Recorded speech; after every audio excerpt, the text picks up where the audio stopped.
Segunda Tessalonicenses, capítulo 1. Segunda Tessalonicenses 2 e 3. Ninguém de maneira alguma vos engane, porque não será assim sem que antes venha a apostasia e se manifeste o homem do pecado, o filho da perdição, o qual se opõe e se levanta contra tudo o que se chama Deus, ou se adora, de sorte que se assentará como Deus no templo de Deus, querendo parecer Deus. Não vos lembrais de que estas coisas vos dizia quando ainda estava convosco?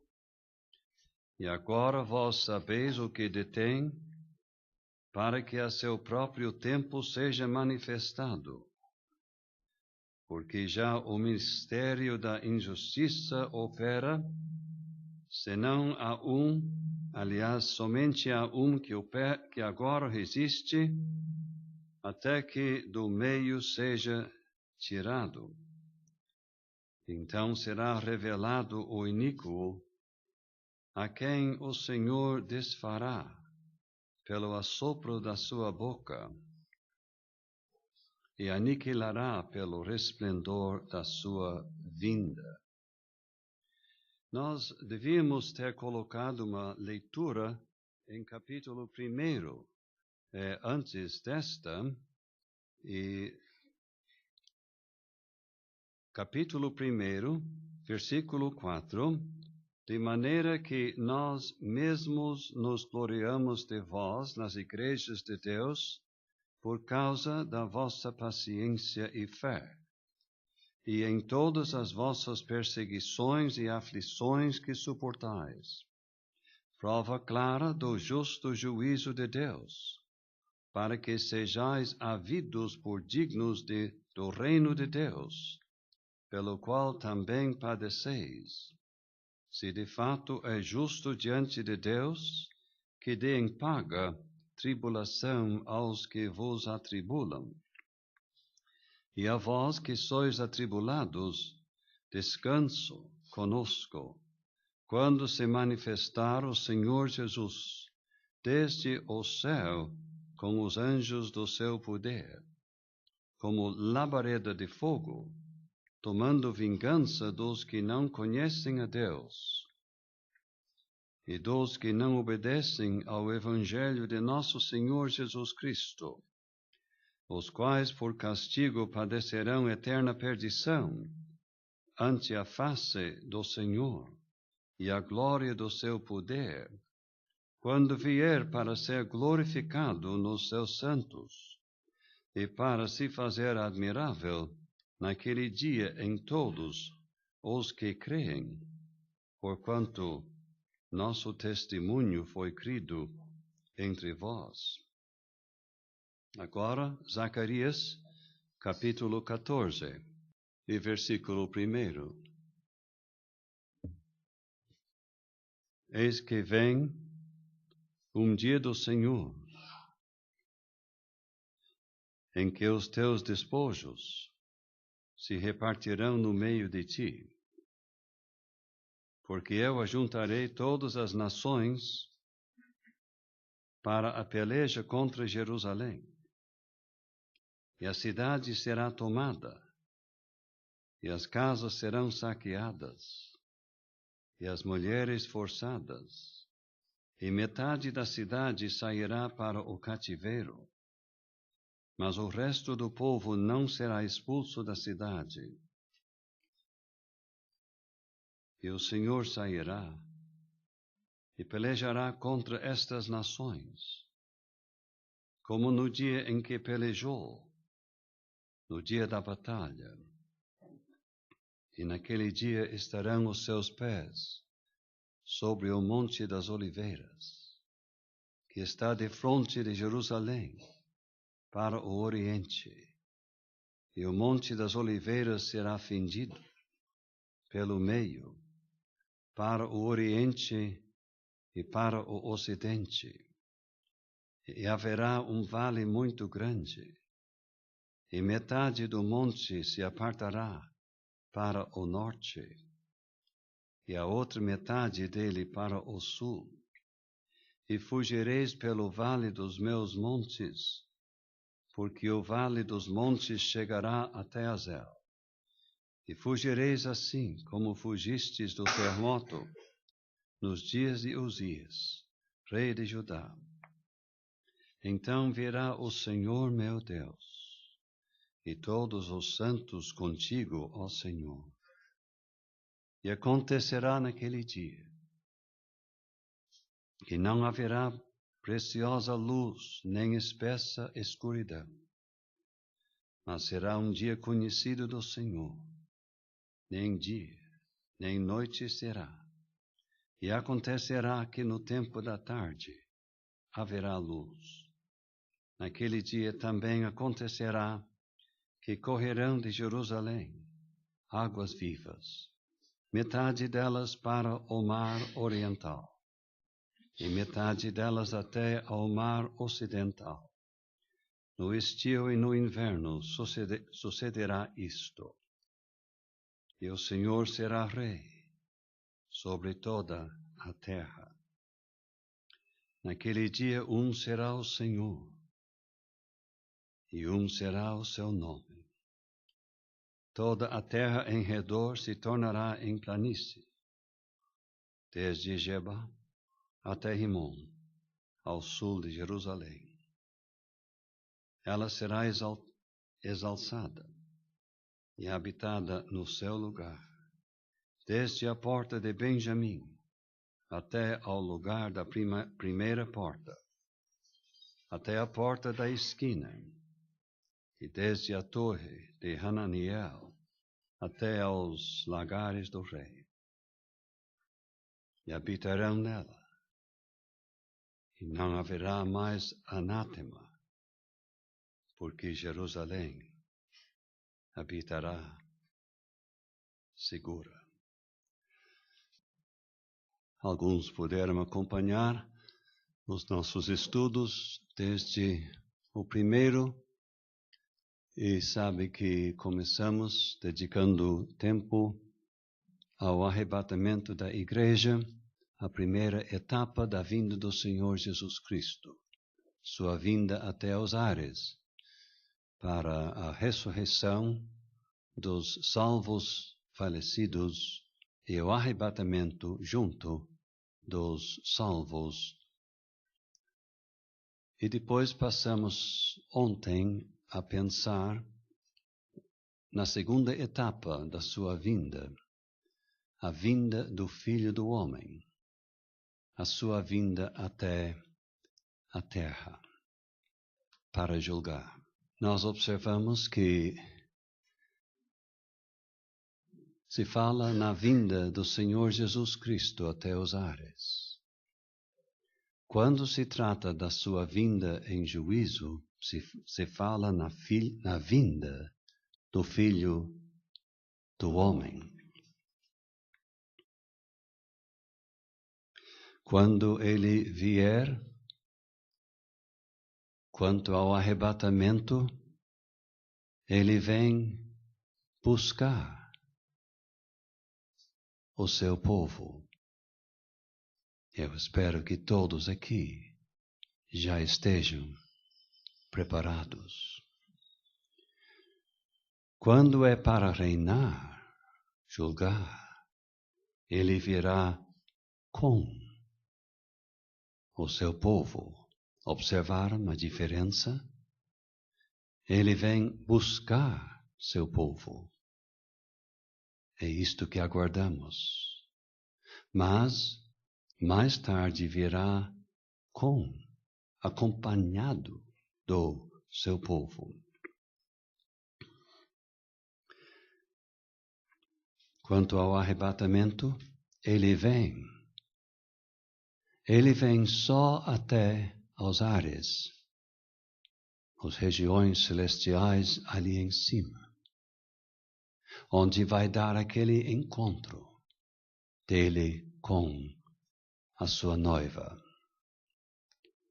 quanto sua vinda em juízo, ele virá até a terra, pois hoje lemos do momento em que porá os pés no Monte das Oliveiras. Para nós ele virá até os ares, mas quando é para julgar e estabelecer seu reino, porá os seus pés sobre o Monte das Oliveiras. O que nós esperamos hoje é o arrebatamento, um termo que todos devem entender, porque tem sido em destaque desde terça-feira, desde quarta-feira. Quanto à sua vinda para a terra, não haverá arrebatamento nenhum. Não lemos de nenhuma espécie de arrebatamento. O que nós esperamos hoje, a vinda do Senhor até os ares, é algo iminente. Mas nós não temos sinais. Melhor dizer que não é apresentado sinais para nós observarmos, indicando esses sinais que a sua vinda está próxima. Mas quando se trata da sua descida até a terra, temos muitos sinais distintos antecedem a sua descida até a terra. O que nós esperamos hoje, a vinda do Senhor Jesus até os ares, tem a ver somente com os salvos. Aqueles que já partiram e aqueles que estiverem vivos. Quanto à sua vinda até a terra, tem a ver não somente com salvos, mas com não salvos também, conforme nós acabamos de ler em 2 Tessalonicenses, capítulo 1. Eu não entendo quase nada sobre as estrelas, mas uma coisa eu entendo pela Bíblia e pelo conhecimento geral, que a estrela da manhã é uma estrela que aparece, quase que indicando que o dia, a aurora, se aproxima. Em Apocalipse capítulo 22 e versículo 16, o Senhor Jesus diz: Eu sou a resplandecente estrela da manhã. Ele está pensando na sua vinda até os ares. A estrela da manhã antecipa o dia. A vinda do Senhor para o seu povo anuncia o raiar do novo dia. Na Bíblia e no livro do Apocalipse, realmente estamos no período da noite deste mundo. Por isso que nós temos castiçais em capítulos 2 e 3. Eu acredito que os crentes aqui presentes hoje concordam plenamente, moralmente, espiritualmente, é uma noite de trevas espessas em que vivemos. Mas a estrela da manhã, brevemente, há de brilhar, indicando a aurora de um novo dia. Isto se refere à vinda do Senhor Jesus Cristo até os ares. E assim o Novo Testamento termina com esta esperança inspiradora. é o sol, a estrela da manhã. Cabalmente, o Antigo Testamento, que tem tanto a ver com o judeu, termina assim: Mas para vós que temeis o meu nome, nascerá o sol da justiça, e a salvação entrará debaixo das suas asas. Malaquias capítulo 4 e versículo 2. Então, o que nós esperamos se encontra no final de Apocalipse 22. A vinda do Senhor Jesus para nos buscar, a estrela da manhã. E aquela vinda vai indicar que as trevas da noite estão passando e vem vindo a aurora do novo dia, quando o sol da justiça nascerá, isto é, o Senhor Jesus Cristo virá, porá seus pés sobre o Monte das Oliveiras, trazendo salvação para o seu povo, julgando os males deste mundo e estabelecendo um novo dia, um reinado de 1000 anos. Então, sobre estas observações, se os irmãos tiverem algum comentário, algo para acrescentar, agora tem uma oportunidade. Interessante notar, Sr. Tomás, como foi notado ontem no estudo também, que antes da vinda do Senhor Jesus Cristo para levar a igreja, não há sinais, como o senhor destacou também agora. Mas antes da vinda dele até a terra para reinar, haverá muitos sinais. Assim foi também no Antigo Testamento, como estudamos ontem, na entrega da lei. Houve sinais que atemorizou o povo, etc. E antes da vinda dele, haverá também sinais.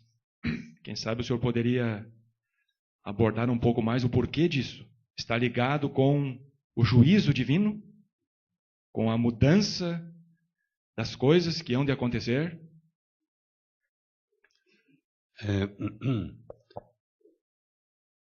Se nós nos servimos do livro do Apocalipse, nós vemos que os sinais, em grande parte, serão sinais já prevendo juízo severo e cada vez mais severo. Enfim, o surgimento da besta e a reestruturação do Império Romano, dividido em 10 reinos, em si mesmo, para, por exemplo, um israelita inteligente, já anuncia. Talvez muitos não vão se flagrar, mas será um sinal para o leitor da Bíblia saber. O Senhor Jesus, em Mateus 24, indicou certos sinais que indicam que Ele está às portas. Eu acredito que sejam para o remanescente fiel, em dias de terrível tribulação, para saber, segure, que o tempo que resta é pouco. Persevera até o fim, porque vem um Salvador para o salvar de toda essa tribulação. Já que o senhor mencionou a perseverança, é interessante falar um pouco, porque alguns crentes não entendem, e o mundo também torce. Um versículo assim que o senhor citou: aquele que perseverar até o fim será salvo. Mateus 24. Se refere ao período da tribulação, e aquele remanescente fiel que, perseverando, vai entrar vivo no reino, ou seja, não vai enfrentar a morte. Então, diz respeito à salvação física. Vão entrar vivos no reino, e não a salvação da alma. Olha, seu Lisandro, eu acho que o comentário necessário está feito. O que eu posso acrescentar? Em Mateus capítulo 24, nós encontramos a evidente confusão entre estes judeus, traindo-se, entregando-se diante da perseguição, e o amor esfriando. Então nós nos perguntamos quem é o salvo e quem não é o salvo. Eu acho que 3 vezes fala nos eleitos, como para nos assegurar. Deus conhece os seus e Ele cuidará do seu povo, cuja fé está em Cristo. E para estes, alguns talvez errando quando não deviam, segure quem perseverar até o fim será salvo. Eu venho, eu libero, eu resolvo, eu trago salvação. Salvação dessa perseguição feroz. Então, o versículo se refere a isto. Tendo dito isto, irmãos, de passagem se diga, a prova da salvação de uma pessoa é a continuação. Isto tem que se dizer. Tinha uma outra voz. Nós ouvimos pouco ontem sobre estes 2 homens que hão de aparecer. Apocalipse capítulo 12 mostra que na metade daqueles 7 anos, Satanás mesmo será lançado por terra. A atuação dele vai ser limitada por terra. Todos os juízos de Apocalipse 6 a 16 hão de acontecer. Seu Tomás, quem sabe, há crentes aqui perguntando, mas ouvimos do arrebatamento da nossa ida para o céu e agora estamos ouvindo sobre a nossa volta. O que aconteceu conosco neste período de 7 anos ou um pouco mais? Quer comentar? É a minha crença e convicção. Eu vou justificá-lo.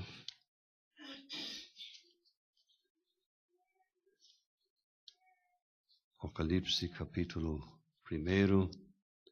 Você não precisa abrir, eu leio. É só para explicar por que eu creio que eu estou dizendo. Nós lemos no 1º capítulo, aquele que nos ama, versículo 5, em seu sangue nos lavou dos nossos pecados e nos fez reis e sacerdotes para Deus e seu Pai. Em Apocalipse 4 e 5, nós encontramos 24 anciãos. E tem os dois aspectos de sacerdotes e de reis, porque estão coroados. Então, eu acredito que aqueles 24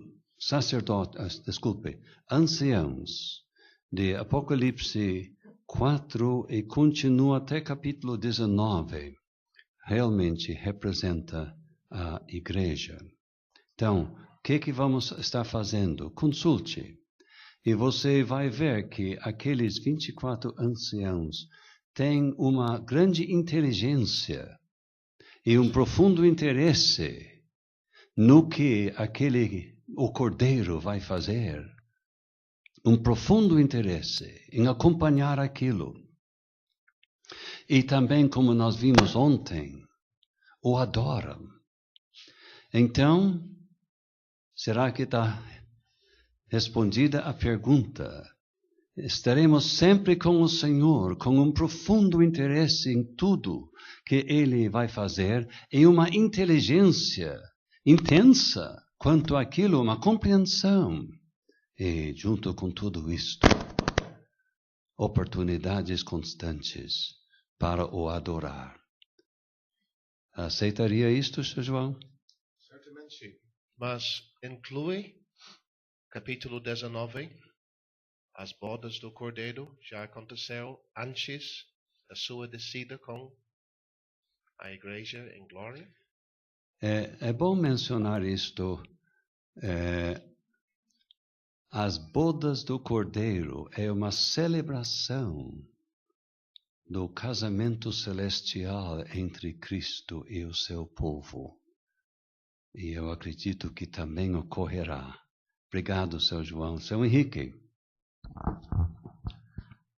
A igreja, o irmão está dizendo, há de vir com o Senhor até a terra. Estaremos aqui na terra durante o tempo que ele há de reinar.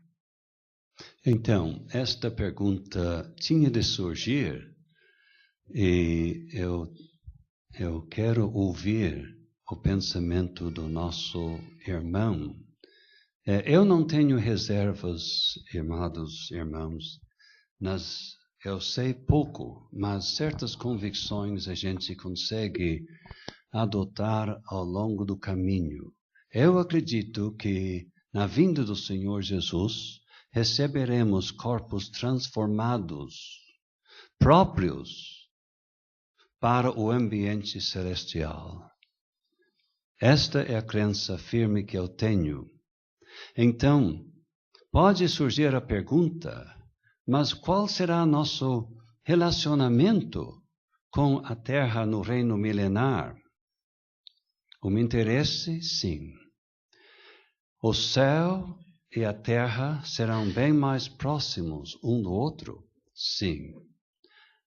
Mas eu não acredito que nós, da igreja, que brevemente teremos os nossos corpos transformados, vão estar passeando nas praias, nem mesmo do reino milenar. Não. Eu não acredito isto. Eu gostaria de ouvir o seu pensamento. Eu creio que não, também. Creio que não. Mas, já que falou que a igreja há de voltar, será que podemos saber mais alguma coisa da atividade da igreja durante esse tempo do reino milenar? Estaremos com o Senhor, estaremos com Ele em corpos glorificados, não próprios para estar trabalhando aqui na terra. Mas, sabe alguma coisa da nossa atividade com o Senhor ou em relação à terra? Eu sei que de vez em quando a presidente Dilma visita o Rio Grande do Sul, mas mesmo quando ela está em Brasília, ela governa no Rio Grande do Sul. Então, eu não acredito que é necessário que o Senhor Jesus esteja 24 horas por dia aqui na Terra durante o reino milenar. Ele pode reinar mesmo deslocando-se eventualmente para cá do céu. Porque, conforme João 1:51, é como haver um céu aberto naquele tempo e os anjos subindo e descendo sobre o Filho do Homem. Ele será o ponto de contato vital entre o céu e a terra. O céu vai se aproximar e eu acredito que nossa porção, residência fixa, será no céu, com atividade em relação aos assuntos da terra. O Senhor não enxerga então que a cidade celestial será a nossa morada acima da terra? Eu só vou colocar como eu entendo. Eu acredito que há uma cidade literal suspensa sobre a terra do reino milenar. E onde a administração do reino milenar há de ser administrado. Este versículo que o Senhor citou em João capítulo 1, eu não vejo problema em ver isto acontecer naqueles dias. Cristo será o centro. Haverão anjos envolvidos. Eu vejo a necessidade de nações andando na luz desta cidade, de Apocalipse 21. Então, eu vejo a cidade suspenso. E as nações, ao meu ver, no reino eterno, não tem nações. Então, tem que ser ligado com o reino milenar. Também as folhas da árvore da vida. E para a saúde das nações, mais uma vez, uma indicação que está falando de necessidade de uma cura. A possibilidade de necessidade de saúde, que eu não acredito que vai acontecer no reino eterno, só no milenar. Então, quem sabe eu posso concluir o assunto dizendo que eu acredito que Apocalipse 21, versículo 9 em diante, realmente é a resposta. Cristo e a sua igreja na administração dos judeus e do reino milenar, sem perder seu caráter celestial.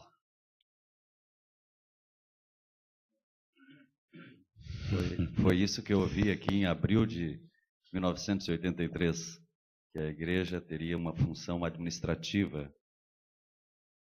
Que ano foi? 1983. Estudos sobre a vinda do Senhor aqui em Porto Alegre. A igreja teria esta função que o senhor acabou de dizer. Certo. Uma função administrativa junto com o Senhor Jesus. Eu fico um pouco nervoso com essas cidades. Só queria lembrar, seu Tomás, que Moisés e Elias apareceram com glória sobre o monte da transfiguração. Será que aquilo não pode nos fazer pensar que pode ser que os santos com corpos glorificados vão pisar aqui na terra no reino milenar? Não vão precisar mais de coisas que precisamos hoje? Dormir, descansar, comer, quem sabe? Remédio, certamente não, mas eles apareceram com glória naquele monte. Seu Roberto, tudo vai ficar claro naquele dia. Não sei se convém dizer que eu não acredito que eles tinham corpos assim como aquele do Senhor Jesus Cristo, mas isto pouco tem a ver com a colocação do irmão. A verdade é que pouco sabemos e podemos ter certeza que Deus planejou tudo de uma forma perfeita e infalível. Mais um detalhe que normalmente é uma dúvida que de repente pode ser esclarecida ou não. Haveremos de nos conhecermos uns aos outros, como hoje? Isto não tem a menor dúvida. Isto nós vimos ontem. A pergunta do nosso irmão, será que vamos nos conhecer lá no céu? Então, ontem nós lemos um versículo em 1 Tessalonicenses, capítulo 2, onde o apóstolo Paulo disse: qual é a nossa esperança, o gozo, o coroa de glória? Porventura não o sois voz. Pessoas que ele conhecia, pelas quais ele trabalhou, as quais ele evangelizou, vendo voz, fulano de tal, beltrano de tal, cicrano de tal. Ele tinha plena certeza de conhecê-los, pessoa a pessoa. E há muitas outras passagens que deixam isto bem claro. Eu posso pensar em Lucas 16, a recepção daqueles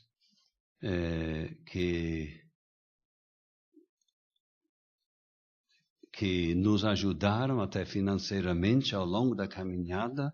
Vamos recebê-los nos tabernáculos eternos e ainda se lembrar de favores prestados dessa natureza. Não tem dúvida quanto a isto. E Abraão, pessoal, mesmo os não salvos, vão ver Abraão e Isaque e Jacó no reino de Deus. Aquele lá é Abraão, aquele lá é Isaque, aquele lá é Jacó. E eu, lamentavelmente, vou ser lançado fora por não ter sido salvo. Temos mais alguma coisa? Eu sei que é um pouco meio geral agora, mas mais alguma coisa? Na sua leitura em Zacarias capítulo 14, o Senhor leu sobre o dia do Senhor. Eu não sei se o Senhor tem vontade para explicar, quem sabe tenha, o dia do Senhor, mas embutido na sua resposta, o Senhor vai ter que diferenciar o dia de Cristo. Quem sabe o Senhor pode comentar sobre o dia de Deus. E quem sabe o Senhor pode incluir o dia da graça, o dia da salvação. Eis aqui agora o tempo aceitável, eis aqui agora o dia da salvação. Então, dia da salvação, dia de Cristo, dia do Senhor e o dia de Deus. O único dia em que eu particularmente tenho um problema é o dia do Senhor. O dia da graça seria o dia aceitável do Senhor. Eu acho que o termo dia da graça não existe, mas é perfeitamente legítimo. O dia da graça é o dia em que o Evangelho da graça de Deus está sendo espalhado pelo mundo inteiro. O dia de Cristo é celestial. O dia de Cristo realmente faz parte da sua vinda e o tribunal de Cristo. Dia de Cristo é o dia em que Ele analisará o serviço dos salvos. E estudamos isto ontem e uma coisa era bem claro, que não vai acontecer aqui na terra, mas ali em cima. O dia do Senhor é um pouco problemático,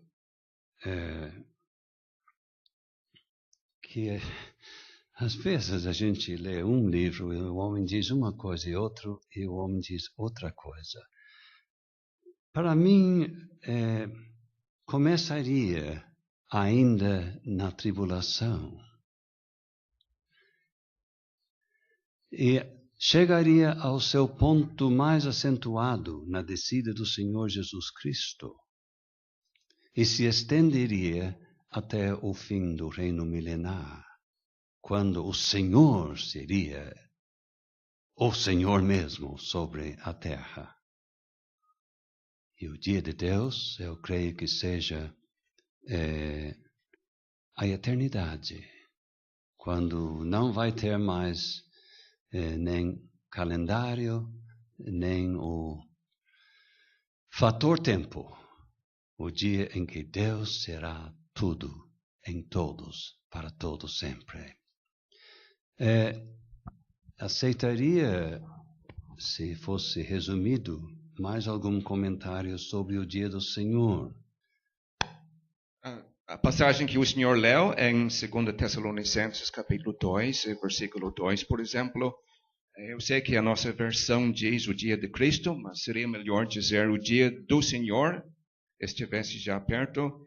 E nós temos o fato que 3 coisas têm que acontecer antes do começo desse dia, o dia do Senhor. Por exemplo, a apostasia geral aqui no mundo. A manifestação do homem do pecado. E também o retiro, o fato que a igreja, quem sabe o Espírito Santo, vão de ser retirados. Um homem de muita confiança, seu Lindsay, ele colocou que o dia do Senhor é aquele dia que vamos estudar agora, em que ele desce e julga.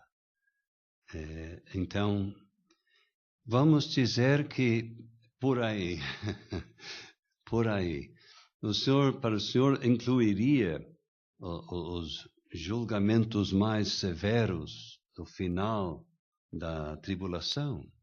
Sim, estou inclinado a dizer que o dia do Senhor há de começar mais ou menos pela metade dos 7 anos. Quem sabe com a assinatura do pacto. Então, irmãos, não queremos deixar os amigos confusos. É por aí. Então, sim. Quanto a conhecer uns aos outros, tudo bem. Porém, creio eu que nós vamos ficar mais ocupados com Cristo, né? Só para deixar os nossos irmãos tranquilos, nós não vamos procurar gente que não está lá. Eu não entendi, não ouvi. Não vamos procurar pessoas que não se salvaram, que não estão lá. E será que isto tranquiliza? Bom, procurando alguém que se perdeu no inferno, não vai dar felicidade. Eu só posso dizer, de maneira como eu não sei, mas eu acredito que Deus tenha condições de fortalecer seu povo no céu de uma forma tal que supera este grande problema. Só posso dizer isto. Então, talvez os irmãos pensassem que a introdução estava feita, mas não. Eu só criei um intervalo baseado na primeira parte da introdução. Mas acabamos ampliando o assunto e as perguntas eram muito relevantes ao assunto. Mas eu quero uns minutos, não vou dizer quantos, mas uns minutos, para falar em mais detalhes sobre a descida do Senhor Jesus Cristo. Como eu coloquei quarta-feira, a Bíblia não apresenta doutrina de uma maneira como um livro de legislação. Ato tal. Não. Sempre apresenta doutrina aplicada a algum aspecto da vida do salvo. O que temos hoje em 2 Tessalonicenses capítulo 1, diante da realidade que nós todos encaramos diariamente, que o povo de Deus é desprezado neste mundo. Alguns nos tratam bem, eu sei, mas às vezes tem pena de nós e olha para nós como pessoas coitadas, né? E tem uma crítica, especialmente quem trabalha em empresas, sentem. O que a Bíblia diz em 2 Tessalonicenses é que tudo isto vai ser invertido. Na vinda do Senhor Jesus até a terra. É certo que nós não vamos estar aqui naquela vinda dele para a terra, mas a realidade é esta, que tudo vai ser invertido. E os que perseguiam os crentes, Deus dará em paga tribulação, e os salvos descanso. Então, Deus vai invertir esta situação que realmente existe desde que o Evangelho se anuncia, senão antes. O salvo desprezado, rejeitado, repartindo a rejeição de Cristo, a situação vai ser invertida na vinda do Senhor Jesus Cristo.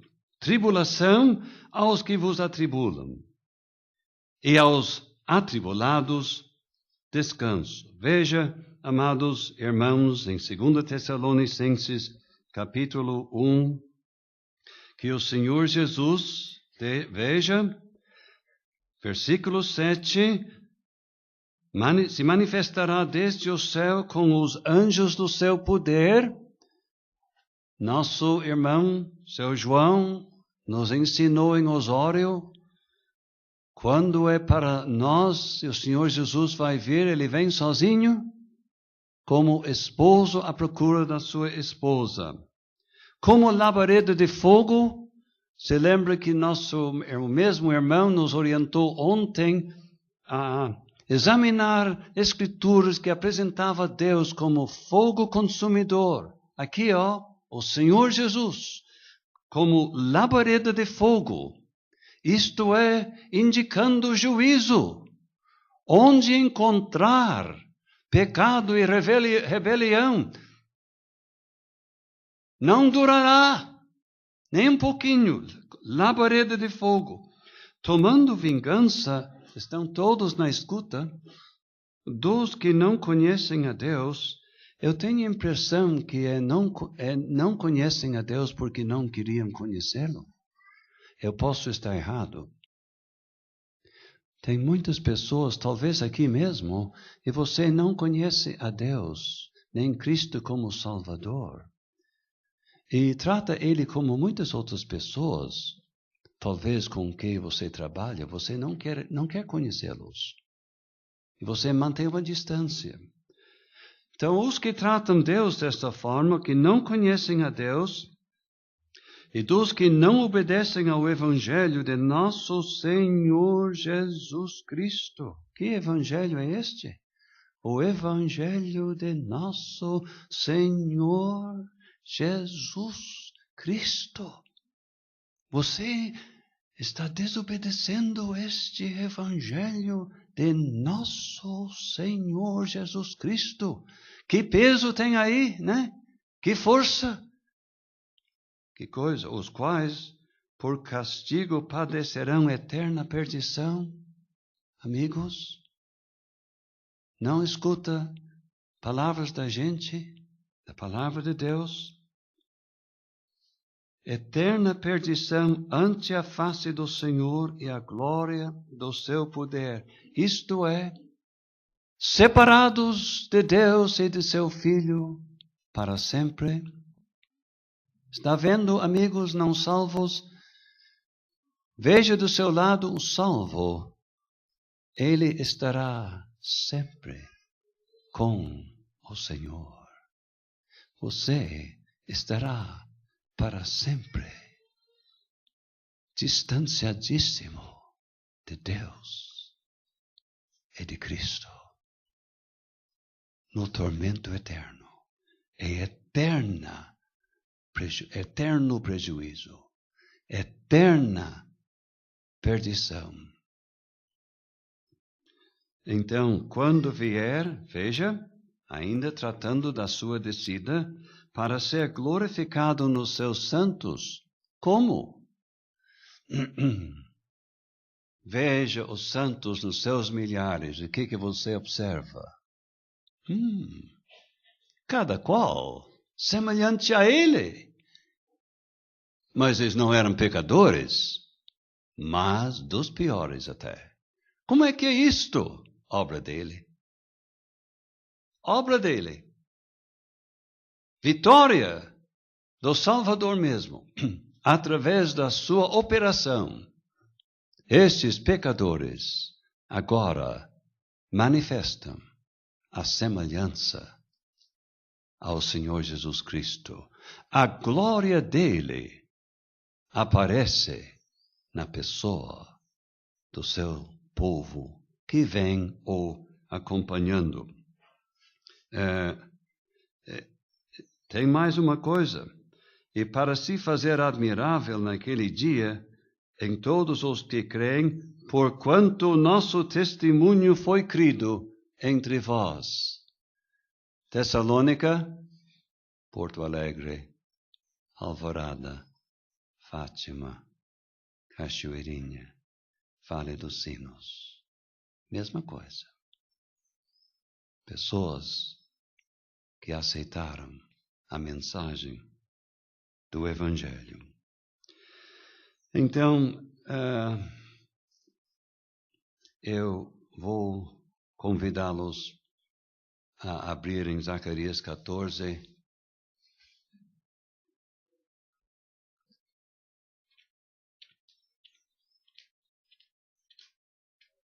É o penúltimo livro do Antigo Testamento.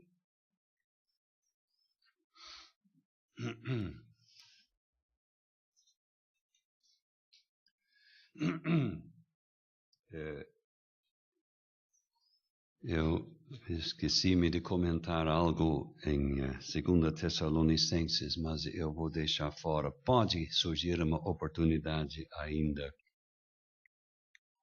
Veja em versículo 2: Eu ajuntarei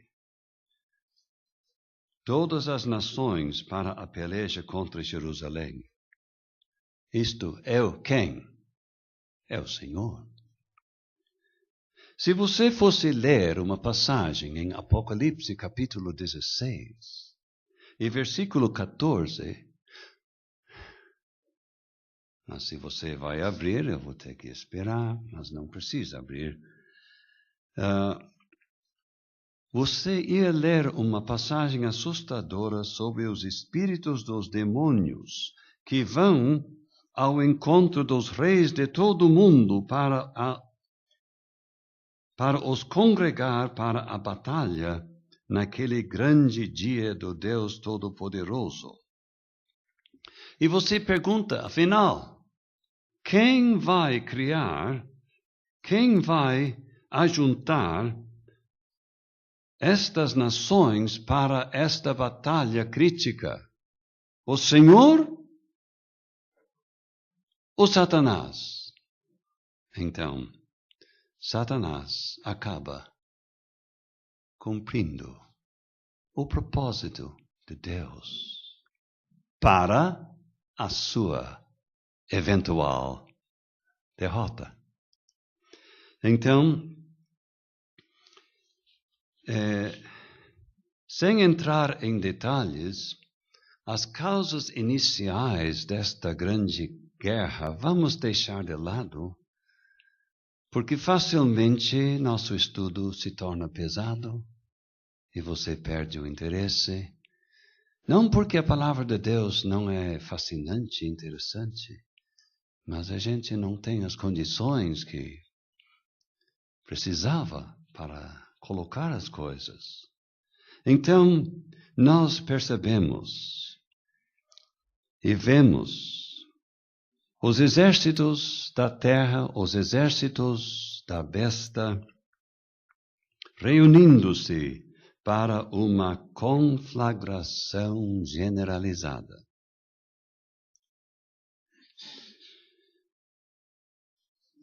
Vamos parar. O que querem? Agora não é mais reis do Oriente contra a besta, não. Sabe que é? Satanás trava guerra contra o Senhor Jesus Cristo para atacar, se possível, a sua descida, a sua vitória, o seu julgamento e o estabelecimento do seu reino glorioso. Mas armas nucleares ou armas de outros tipos, nada vão valer naquele dia.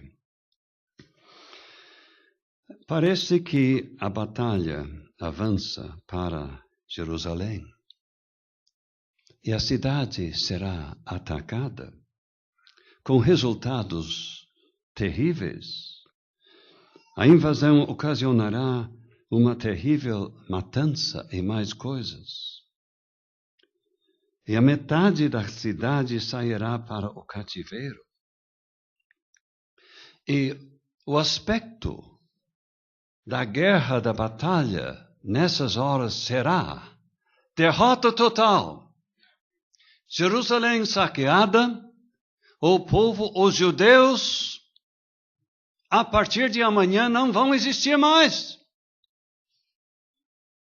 Uma matança generalizada. Momentinho. Amanhã não veio. O Senhor sairá. Como? Para guerrear. E pelejará contra essas nações. Versículo 3. Como no dia em que pelejou no dia da batalha, não é a primeira batalha para o Senhor Jesus Cristo? E naquele dia, estarão os seus pés sobre o Monte das Oliveiras. Se lembra de Atos 1? Onde o Senhor Jesus estava quando ele começou a flutuar céu adentro? No Monte das Oliveiras. E os seus pés estarão novamente no Monte das Oliveiras. Imediatamente haverá um tipo terremoto. Será fendido pelo meio o monte, para o oriente e para o ocidente. E a gente se lembra do Mar Vermelho. Como o Senhor batalhou naquele dia contra o faraó e os exércitos egípcios. E abriu um caminho para o seu povo passar a seco. E aqui também, seu povo, Israel, vai se servir desta passagem para escapar da cidade. Fugireis pelo vale dos meus montes. Fugireis assim como fugistes do terremoto nos dias de Uzias. Então, sem entrar em muitos detalhes, eu quero concluir essa parte. É evidente que o Senhor Jesus não vai ficar sempre no Monte das Oliveiras. A sua vinda ocasionará uma matança total dos exércitos reunidos. E que arma ele vai usar? A palavra da sua boca. E ele, conforme nós lemos em Isaías 63, e você acompanhe isto mais fácil servindo-se do mapa, ele irá para Edom e virá de lá e ele entrará em Jerusalém, na cidade. Cumprir-se-á Salmo 24. Sua entrada em Jerusalém é encontrado ali onde se diz: levantai, ó portas, as vossas cabeças, levantai-vos, ó entradas eternas, e entrará o Rei da Glória. Não adianta só a porta auxiliar, não. Abre as 2 folhas e há de cima para o triunfante Salvador entrará. Não como ele entrou em João capítulo 12, mas em pleno triunfo. E aí nós lemos: o Senhor, veja, será rei sobre toda a terra. Versículo 9. Naquele dia, será o Senhor, será o seu nome. E habitarão em Jerusalém. Haverá um rio. O rio fala não somente de água, fala do refresco, da justiça, de um tipo novo mundo, o reino milenar. Habitarão nela e não haverá mais anátema, porque Jerusalém habitará segura. Então, eu não sei o que os irmãos querem comentar para dizer que eu estou estou disponível para qualquer pergunta. Não seria certo. Mas podemos conversar. E se um não sabe a resposta, o outro pode saber. O que vão comentar sobre essas coisas, irmãos?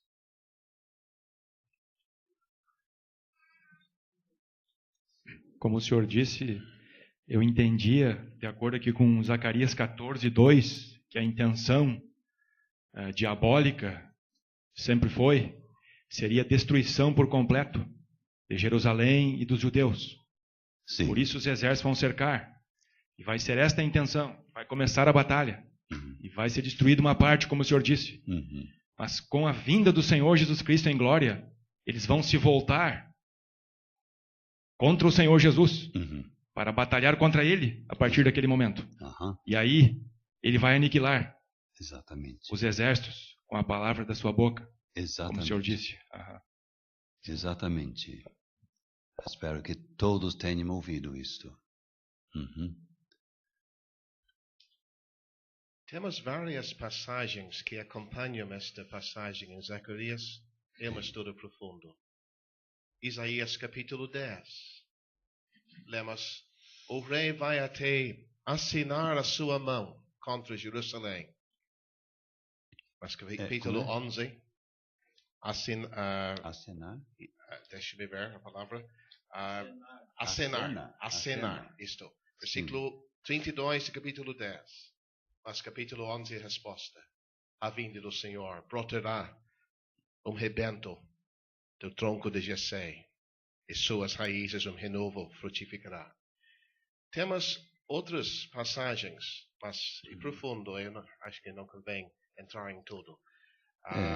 Exatamente esta hora, quando parece que Israel há de ser aniquilada, ou é perto, não tem recurso em lugar nenhum, ele vem em glória. Podia pensar que Deus permite que o inimigo vá até um certo ponto para manifestar o que o inimigo é, para dessa forma engrandecer a salvação que o Senhor Jesus traz naquela hora. O que ficou fora foi o caso da besta e o falso profeta. Com a vinda do Senhor Jesus Cristo, eles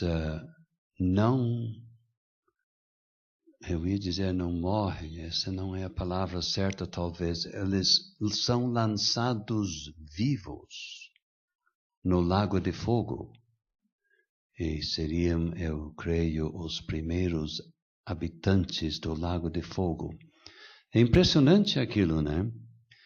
Lançados vivos, uma vitória mais bem demonstrada não podia existir daqueles que se levantaram tanto contra Deus, reivindicando divindade. E parece que, como, desculpe a comparação, jogando fora um lixo. Eu sei que seres humanos não são lixo, mas com facilidade. Oh, que Salvador, que poder, que bom tê-lo, que bom obedecer o Evangelho de nosso Senhor Jesus Cristo. Um assopro! E o campo da batalha está cheio de corpos mortos. Este é o Salvador que nós temos. Quem sabe o senhor poderia comentar sobre as mudanças até geográficas? Porque a hora dos seus pés tocar esta montanha, a Monte de Oliveiras, vai abrir. Jerusalém hoje não tem um rio, mas haverá um rio, que até vai ser possivelmente o ponto central para o comércio do milênio. Hoje, Jerusalém não tem acesso para o mar, não tem importância para o comércio por causa da falta de um porto, etc. Mas é o contrário. E parece que até a linguagem de Zacarias 14 vai ser levantado a cidade. Quer comentar? Nós lemos desse rio em Salmo 46, há um rio cujas correntes alegram a cidade de Deus. Eu acho que o rio, além de dar acesso ao mar e ter outras vantagens, o rio simboliza o que nós temos aqui, cujas correntes alegram a cidade de Deus. Simbolizam aquele refrigério espiritual que Jerusalém vai gozar durante o reino milenar. Eu não posso dizer muita coisa sobre mudanças geográficas, simplesmente porque eu não sei. Mas o senhor acredita em águas de verdade? Sim, Ezequiel capítulo 42 também fala. Alguém tem outro pensamento? Senhor, por exemplo, seu Lindsay? Estava lendo ali em Apocalipse capítulo 16 e não mencionamos o nome Armagedon. O senhor gostaria de mencionar isso? Eu tinha tomado nota desse nome em Apocalipse 16, Armagedon. Eu devia ter mencionado, porque até ali fora é famosa Armagedon. É fácil, compra um atlas do seu Samuel e vai ver com facilidade o Vale de Megido. E ali é o lugar onde se trava esta batalha de Armagedon. Refere-se à batalha, essa conflagração generalizada de que falei. Os exércitos da besta e da terra, congregadas, esquecendo-se dos motivos que deram origem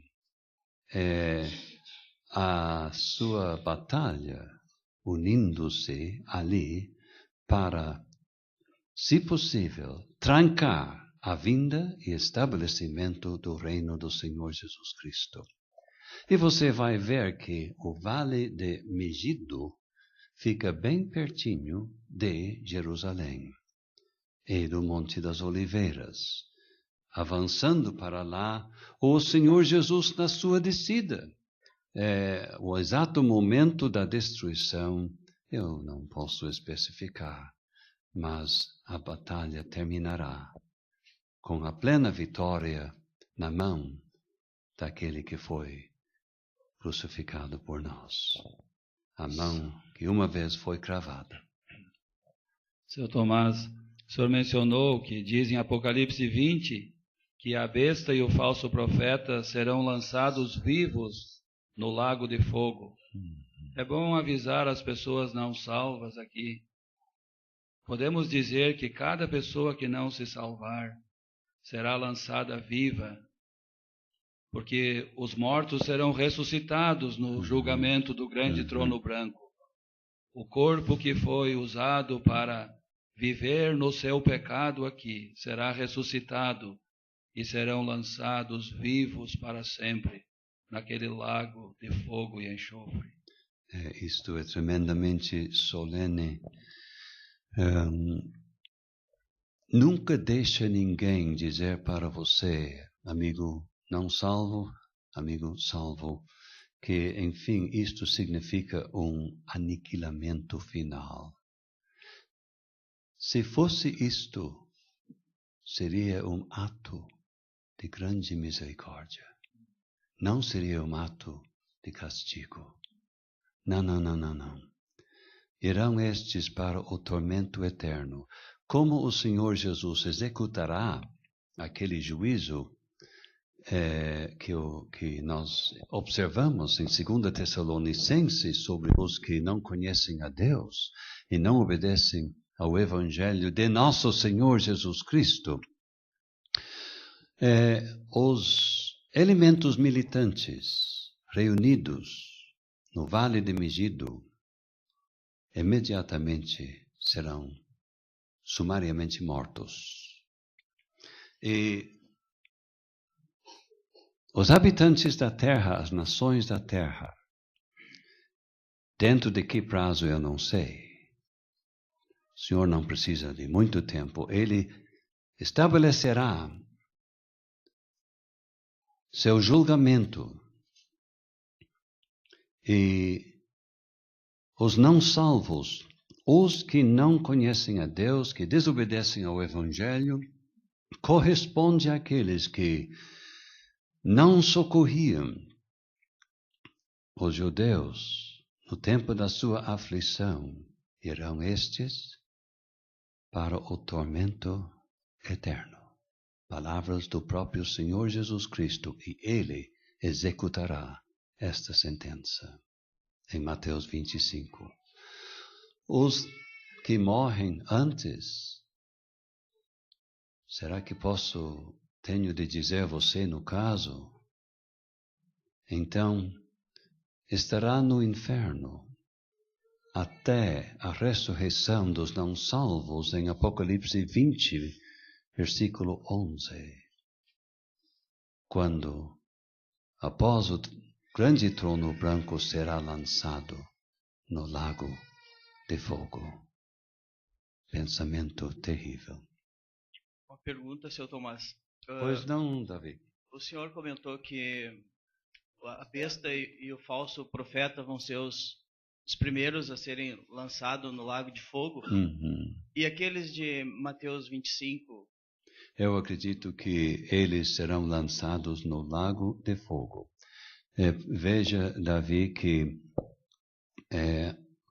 a besta e o falso profeta sofrem junto com aquela multidão de soldados no Vale de Megido, e eles são lançados de imediato, ato divino, ato do Senhor Jesus, no lago de fogo. O julgamento das nações vivas acontece em seguida, mas tem que ser um pouco depois da vinda, da descida do Senhor Jesus Cristo. Nós vemos o seguinte, aquelas pessoas salvas,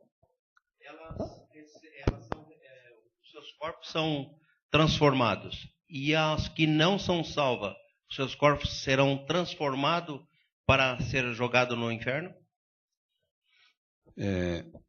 Nós cremos que Deus se encarrega disto, mas eu não tenho lembrança de uma passagem apropriada para isto, mas eu tiro a conclusão que sim, mas eu não posso apontar uma passagem. Alguém? Marcos capítulo 9.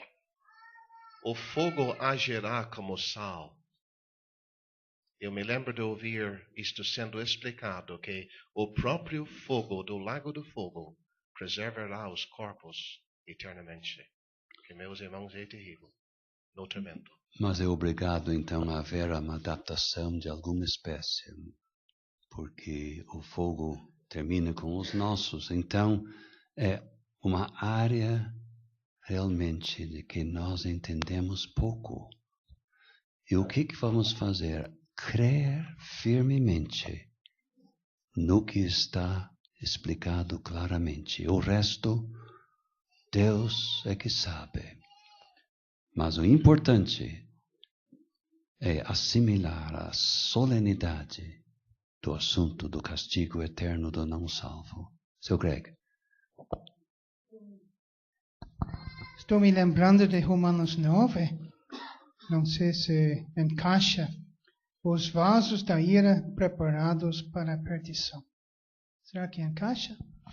Não, eu acredito que isto é ainda nesta vida, que pessoas se preparam por livre e espontânea vontade para continuarem em seus pecados e sofrer as consequências. Mas muito obrigado, porque qualquer ajuda.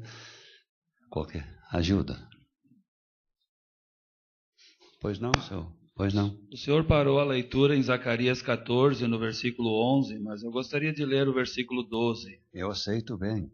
E esta será a praga com que o Senhor ferirá todos os povos que guerrearam contra Jerusalém. A sua carne será consumida, estando eles de pé, e lhes apodrecerão os olhos nas suas órbitas, e lhes apodrecerá a língua na sua boca. Nos dias daquela besta, os olhos do mundo vão se encantar com aquele suposto grande homem. As línguas das pessoas vão louvar aquele homem de Satanás e vão blasfemar de Deus mais do que nunca, como lemos em Apocalipse. Então o Senhor Jesus Cristo, no seu juízo nós lemos, os olhos desses ímpios e as suas línguas vão apodrecer nos seus corpos. Escuta, minha gente, para você não deixar suas sensibilidades ser atingidas demais com versículos assim. Escuta. Você vê os políticos tentando pôr em dia a nossa terra, mas eles não conseguem. A mais elevada tecnologia, os homens mais bem instruídos desse estudo profundo, eles não conseguem. Eles não conseguem. Meus amigos, para pôr este mundo em dia, escute, é necessário, é indispensável para ter a bem-aventurança do mundo milenar. É indispensável juízo. Mas não ponha as mãos na cabeça. Deus tem suportado muita coisa. O juízo será executado num pequeno período e conduzirá a uma bênção estendendo-se por 1000 anos. Mas não pense, olha, eu estou assustado, será que um Deus de amor vai fazer tudo isto? Olha, para existir este reino milenar, glorioso, os homens vivendo em paz, juízo do cenário atual é o único meio. Então não se assuste, louve a Deus, admire o seu poder, até mesmo atuando em juízo, pelo resultado que vai ser alcançado. Do Senhor, versículo 1. E no versículo 7 diz: mas será o dia conhecido do Senhor. Qual a primeira leitura era do versículo 1? Primeiro, eis o dia, Eis que vem o dia do Senhor. Do Senhor. E lá no versículo 7... Acredito que em versículo 7 nós temos mais detalhe. E realmente, versículo 7, seu Fernando, limite-se a um dia estranho. O dia do começo pode ser um dia que se estende por longo tempo, um período. Mas em versículo 7 nós temos um dia estranho. Nem dia nem noite será. Este versículo me relembra o dia em que o Senhor Jesus Cristo morreu, que foi um dia único, porque o sol se escureceu ao meio-dia até as 3 horas da tarde, por 3 horas. Um dia único. Nós sabemos que é um dia único em mais sentido que este, mas fazia parte.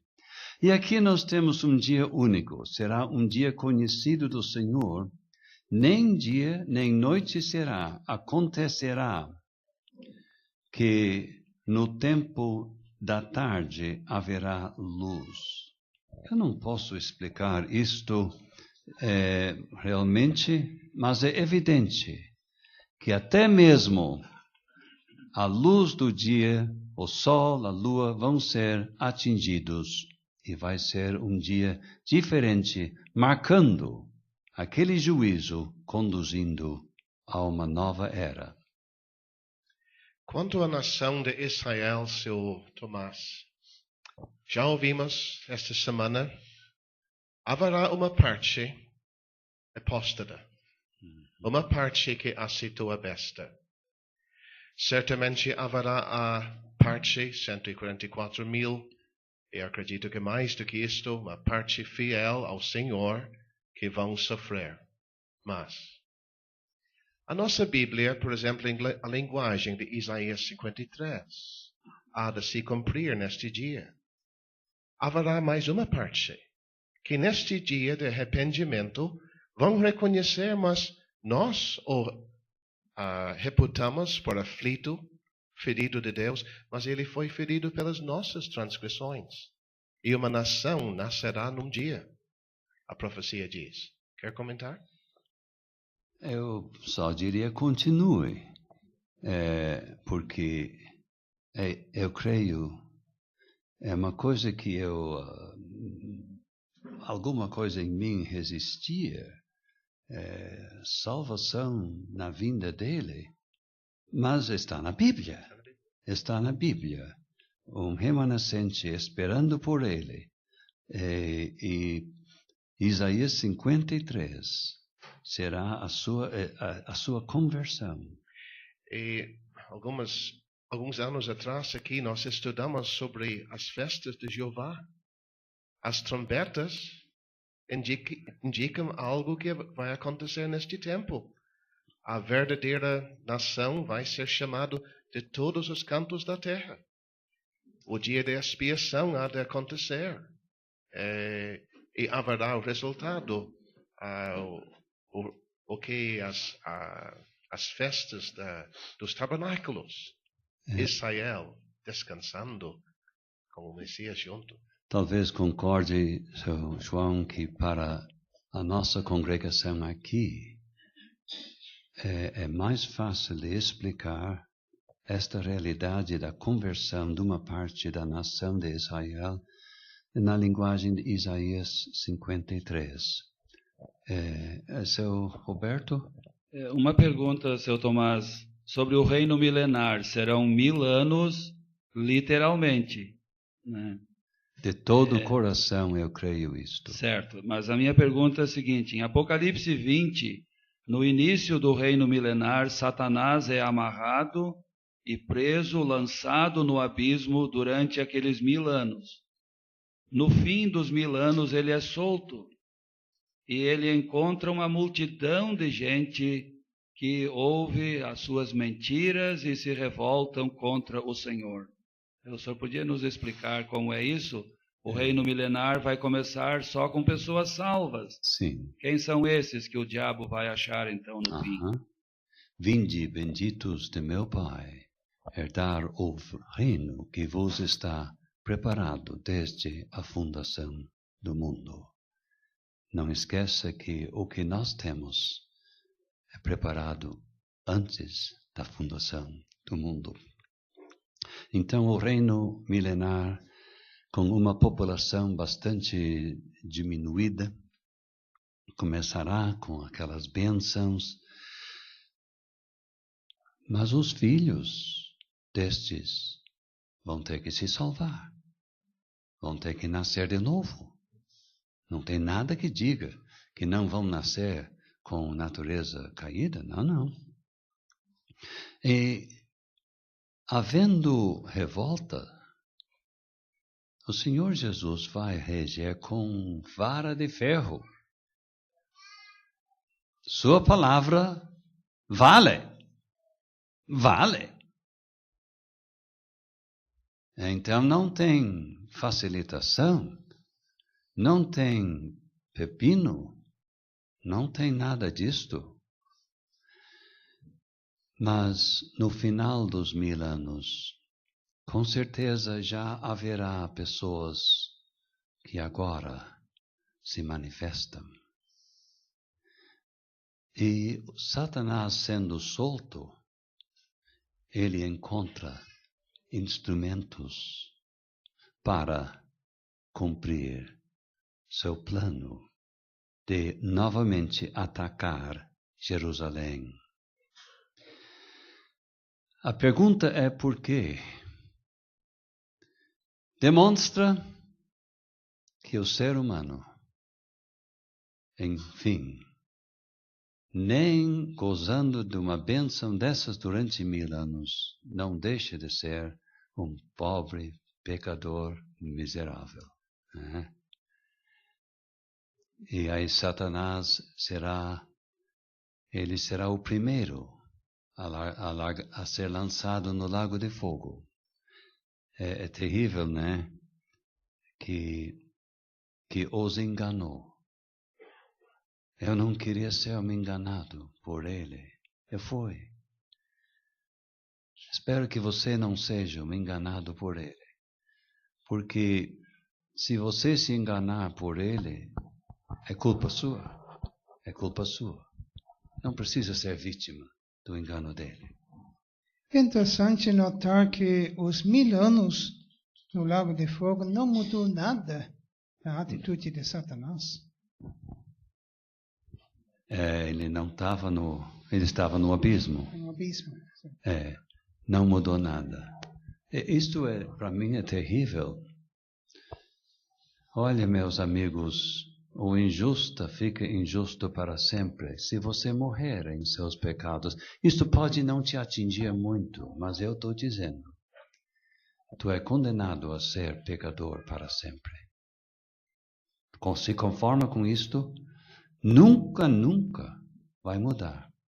Tu e teu pecado, juntos para sempre. Olha, melhor que não tivesse nascido. Isso é terrível. Pense nisto.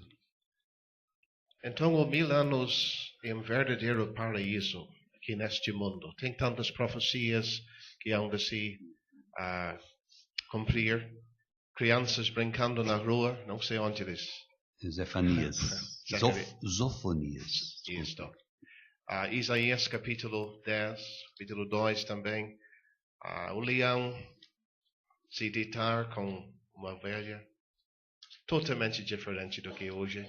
Se eu entendo certo, seu Tomás, a morte não vai ser normal. Não vai ser eliminada. Isto.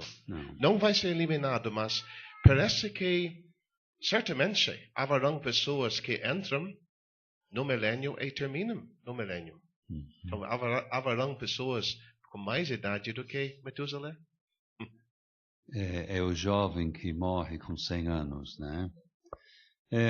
Um capítulo que o irmão citou é Isaías 35.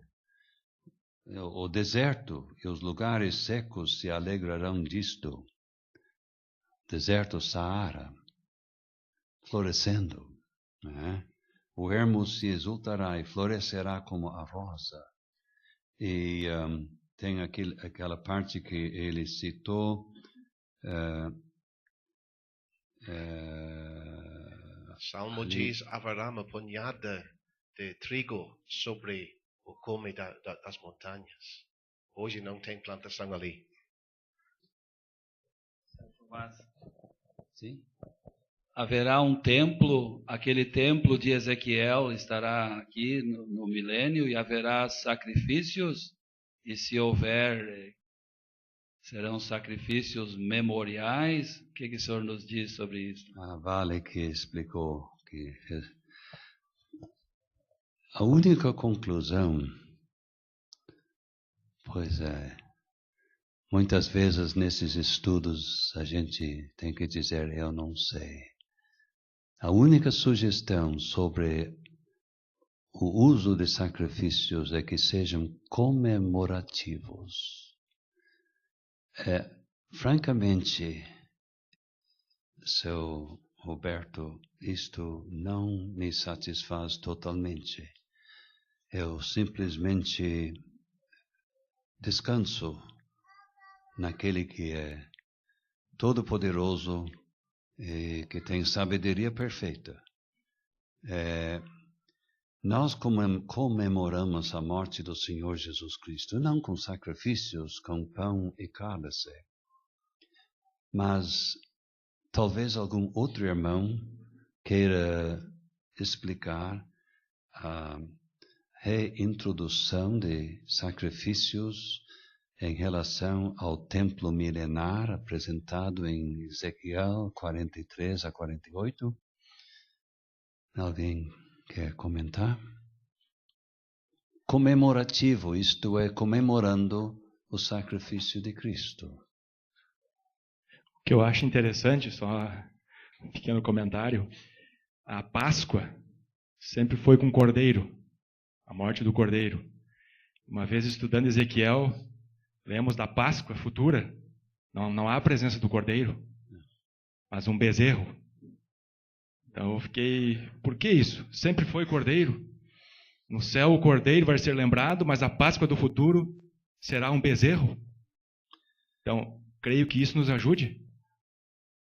Destacando o Senhor Jesus Cristo, não mais agora como o manso cordeiro que morreu sobre a cruz, mas destacando o vigor, a força dele. Então, isso me leva a crer que será comemorativa. Muito obrigado. E o sistema do Velho Testamento só envolvia a nação.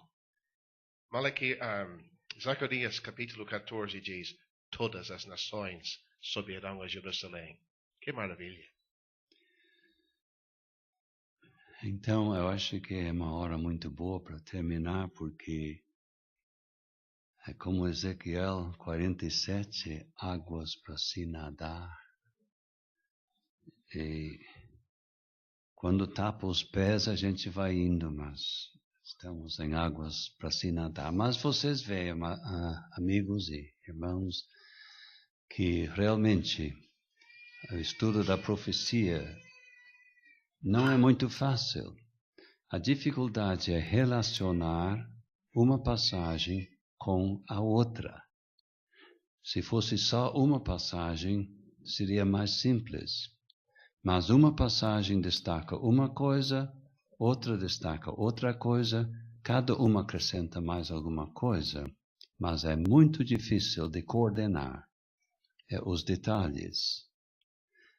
Mas os eventos principais permanecem, claro. E ninguém aqui precisa estar na dúvida. Nós podemos dizer, nossa cidade está nos céus, onde também esperamos o Salvador, o Senhor Jesus Cristo, que transformará este corpo abatido para ser conforme o seu corpo glorioso, segundo o seu eficaz poder, de sujeitar também a si todas as coisas. E neste versículo você tem o início deste grande programa e a consumação. Porque o poder que opera para transformar os nossos corpos, o mesmo poder se demonstrará na vitória final e eterna sobre a morte, quando esta, junto com o inferno, serão lançados no lago de fogo. João. O apóstolo Pedro, terminando o estudo assim, nos diria: nós aguardamos novos céus e uma nova terra em que habita a justiça. E podemos nós também terminar com isto ou falta? Eu só quero ler um versículo aqui em 1 Coríntios 15, versículo 24. Depois virá o fim, quando tiver entregado o reino a Deus, ao Pai, e quando houver aniquilado todo o império e toda a potestade e força. Sempre era a vontade de Deus investir soberania no homem. O homem falhou no jardim do Éden, mas Deus há de ter o seu homem aqui neste mundo. E este homem, o homem perfeito, o homem ideal, ele há de subjugar todo o inimigo. O último, a própria morte. E ele há de entregar o reino a Deus Pai. Eu por muito tempo tive um problema com aquelas palavras. Então o Filho também se sujeitará. E Deus será tudo em todos. Até que eu pude ver a sujeição do Filho é a base de tudo. Porque ele se humilhou e foi até a cruz. Então, tem que permanecer para sempre ele naquela posição, em sujeição, porque aquilo é a base a ser lembrada por toda a eternidade daquela situação onde Deus será tudo em todos.